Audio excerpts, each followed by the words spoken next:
The man came home from work and, in anticipation of a delicious dinner, went to the kitchen. But there was an unpleasant surprise. "I don't understand. What is this?" Nick stared unhappily at a plate of pasta without anything. "Dinner," his spouse, Catherine, answered calmly. "Do you call that dinner? I'm a man. I need some meat." "We have no money to buy meat," Catherine explained quietly. But instead of calming her husband down, her tone made him very mad. "What did you spend all the money on? Did you spend it on all the manicures and new clothes again? I gave you my paycheck not long ago." Catherine looked at her nails, which hadn't seen nail polish for a long time, and said quietly, sighing, "First of all, you gave me a paycheck 3 weeks ago, and I spent it all to buy groceries. I used my salary to pay the utilities, bills, and a loan. I didn't buy any clothes." "Oh, really? You didn't?" "Catherine, I'm not an idiot." Catherine started to eat silently. She was sick and tired of her husband's constant quarrels and discontent. This constant lack of money and her husband's unwillingness to find a better-paying job was exhausting her. "To make more money, I have to work harder," he yelled. "I'm not a dray horse to work from dawn till dusk. You should spend less money at your beauty salons."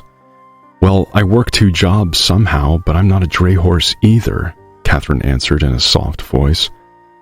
"Don't try to compare my work to yours. You just spend all day drinking coffee and chatting with your colleagues, and that's it. You could get a 3rd job while working like that." "Well, at least you could find one if you think it's so easy."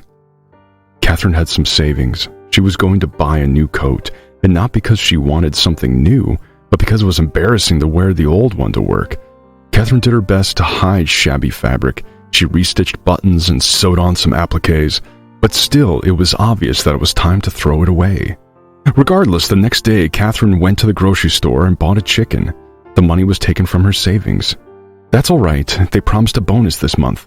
Maybe then the money saved will be enough to buy a coat," the woman consoled herself. Her husband was not impressed with a dinner of vegetables and chicken. He looked squeamishly at what his wife had cooked and left the table in silence, making it clear that he was not going to eat this miserable semblance of food. But the truth was that Nick came to his mother's after work and had dinner at her place, justifying himself by the fact that his wife had wasted all the money on manicures and there was nothing to eat at home.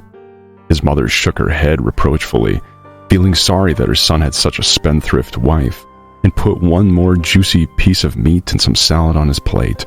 But she never cooked such expensive food for herself, preferring potato soup and porridge. His mother also tried to save money as much as she could. The prices of medicines had increased so much that she had to choose between eating or getting medical treatment. On payday, Nick gave his wife only half of the money. "I need a new winter jacket," he explained. "I've had this one for 2 years. Enough." "Well, I've been wearing the same coat for 5 years. Is that okay?" Catherine asked indignantly. "You have a choice, either beauty salons or a new coat," said her husband. "Oh, really? And who's going to pay the loan, the utilities, and all the other bills? Who do you think pays for that? Paying the utilities is a mere penny." "Seriously? Why don't you take a look at the receipts?" "That's the last thing I need. I'm not a woman to worry about receipts." Catherine burst into tears. She knew she was never going to get a new coat, but her husband didn't even pay attention to her tears and quietly walked off to the room. "Stop being so hysterical. Just go and heat up my dinner," he shouted from there. The next day, Catherine was absent-minded at work. After lunch, her boss, Mr. Donegan, called her to his office. "Catherine, I don't understand. What's wrong?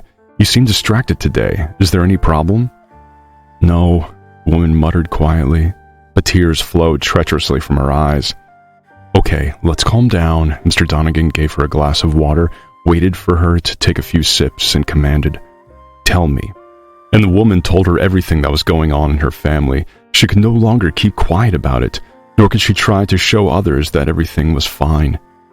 "Do you and your husband have children?" the boss asked after listening to her story. "No, I'm afraid to take that step." "That's good. Children from such a husband is not a good idea." Mr. Donegan stroked Catherine's hand, who was staring at him frightened. "I mean, I could help you, and if you had kids, it would be much more difficult. You know that our factory has a dormitory. It's not luxurious, but the living conditions are quite comfortable. One of our workers got married and moved in with her husband. Her room is vacant now. I'll provide you with a letter of referral, but please don't take too long to make your decision. There are others who need accommodation." "Thank you, Mr. Donegan, but you shouldn't—" Catherine wiped away her tears. "Don't say no right away. Think it over. You have a week." The boss looked at the woman carefully and added, "Now go back to work, and don't worry so much." Nick didn't talk to his wife. He didn't even eat dinner, but went to his mother's house after work. Catherine tried to make peace with him and even spent the rest of her savings to buy fresh steaks, but Nick defiantly walked past the kitchen. But at night, while his wife slept, he snuck into the kitchen and ate all the steaks. Catherine noticed that, but she didn't say anything, hoping her husband would be willing to reconcile after that. Just before the lunch break, Mr. Donegan ran into the office where Catherine and the other women were working. "Girls, I need your help. We need to take samples of our products to potential customers right now." The women looked at each other. No one wanted to go anywhere. Everyone made up some non-existent urgent work and pretended to be busy. Catherine decided to help out her boss. "Mr. Donegan, I can do that." She got up from her desk. The customers liked the samples. They looked at them with enthusiasm and promised to place a big order. But what embarrassed Catherine the most was one of the customers, who complimented not only the products but mostly Catherine herself. He even walked her to the exit of the building. "Catherine, can we see each other again?" he asked and quickly added, "On business matters." "Come visit our factory," Catherine smiled. Her mood lifted and she walked leisurely toward the bus stop. Suddenly she saw her husband, Nick. He was entering some building with another man. Catherine cautiously walked over and looked at the sign. It was a restaurant. Through the huge window, she could see her husband enjoying the food the waiter brought. The woman decided to find out where her husband got the money to eat at the restaurant. She entered the restaurant and made her way to the table where her husband was sitting. To avoid a needless fight, the woman decided to overhear what they were talking about. Maybe this man was paying for lunch as a thank you for something. The tables were separated by partitions and Catherine hid behind one of them. "The ribs are fantastic today," pronounced the stranger. "Yes, but the salad isn't that good. Not enough dressing and salt," Nick replied. "I think the salad is brilliant. You've just become too spoiled," laughed the man. "I guess you've forgotten what your wife cooks you for dinner." "I don't eat dinner at home anymore," Nick stated boastfully. "Really? Are you going to the restaurant for dinner too?"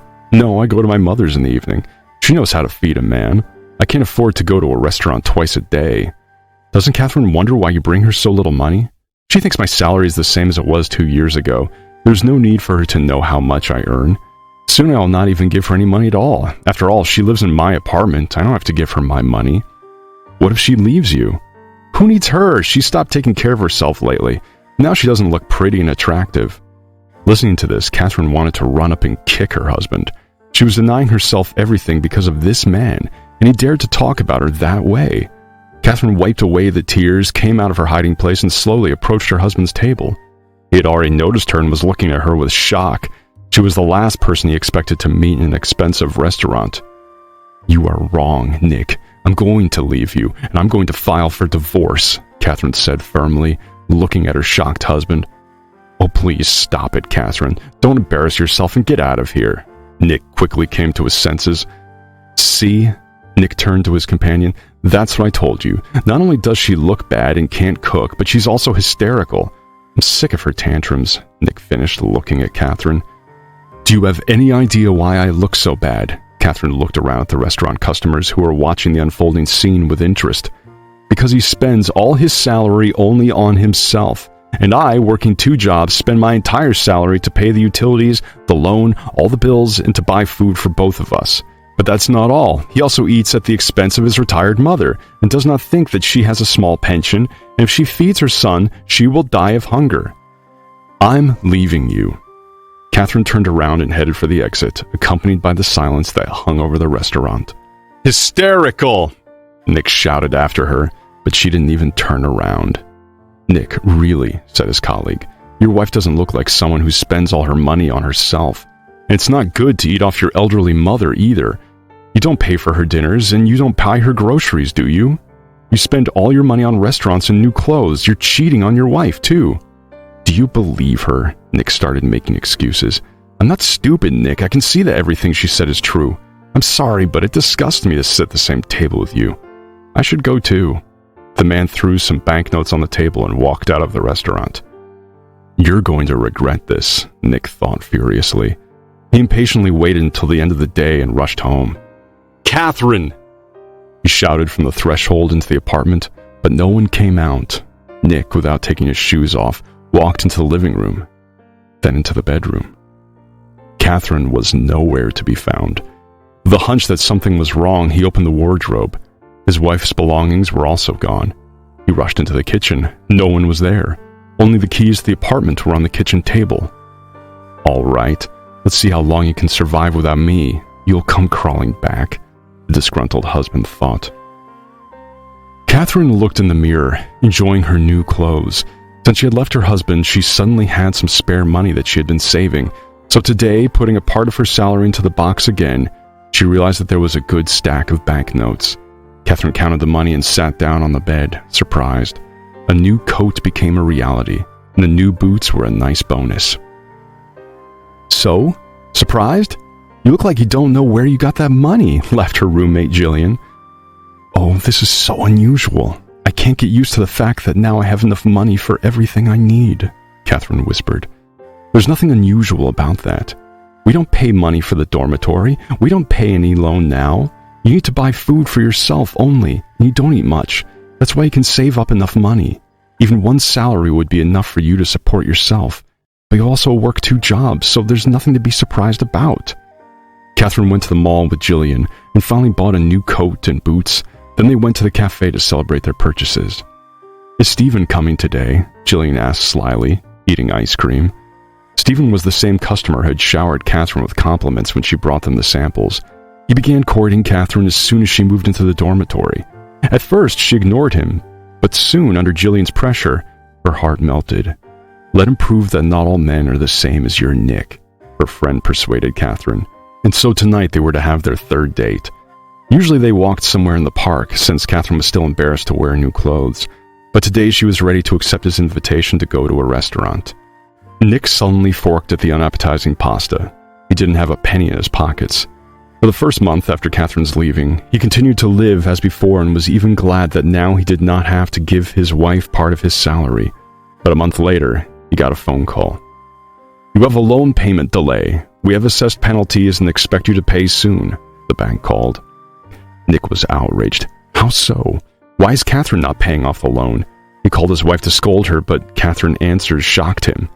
"The loan is made out to you, and the item you bought with that money stayed with you. So why should I pay for it?" Catherine answered calmly and hung up. After a while, there was not only a loan debt but also a utility payment delay. Nick never wondered who was paying the bills, and it turned out that the bills were huge, considering that he constantly forgot to turn off the lights and water in the apartment. He had no choice. When he got his paycheck, Nick paid off his debts and was left with almost no money. He went to see his mother, but she wasn't at home. She was hospitalized. Since she spent almost all her money on groceries to feed her son, she could not afford to buy the necessary medicines, and she began to have serious health problems. Dinners at his mother's house couldn't save Nick anymore. Buying the cheapest pasta with the last of his money, Nick tried to make it to his next paycheck, cursing Catherine. After a week of this diet, Nick couldn't eat pasta anymore. He even loathed the smell of it. To stifle his hunger, he went for a walk. It was a weekend and people were walking the streets at night, going into cafes and restaurants. In the window of one of the restaurants, Nick saw his ex-wife. She looked gorgeous in a beautiful dress with a new hairstyle. She was laughing at what the well-dressed man sitting across from her was telling her. Nick turned around and ran back home to his cold pasta.